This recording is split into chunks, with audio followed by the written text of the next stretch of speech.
Теракотните икони и многуте артефакти пронајдени на територијата на општина Виница да бидат сместени во нов современ музеј. Ова е желбата и планот на локалната самоуправа, чија реализација ќе биде помогната со европски пари. Многу е значајно што општина Виница доби идентификационен број во Брисел. Веќе сме идентификувани како град кој што ќе учествува во користење на европските фондови.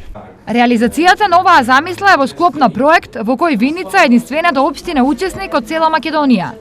Стратешки партнер на неа е општината Киелце од Полска, со која веќе се договорени многу активности. Ние избравме 7 најдобри ученици од средното училиште Ванчо Пркис, 6 и нивниот ментор. За почеток тие почетната фаза на проектот е да разговарат за културните вредности на државите и значајноста на учеството на членството во Европската унија на државите. Значи од овде како прва фаза ќе почне проектот, а потоа секоја од државите ќе промовира по еден проект кој што ќе го финансира Европската унија. Плановите и активностите меѓу овие две општини беа повод денес во Виница да дојде полскиот амбасадор.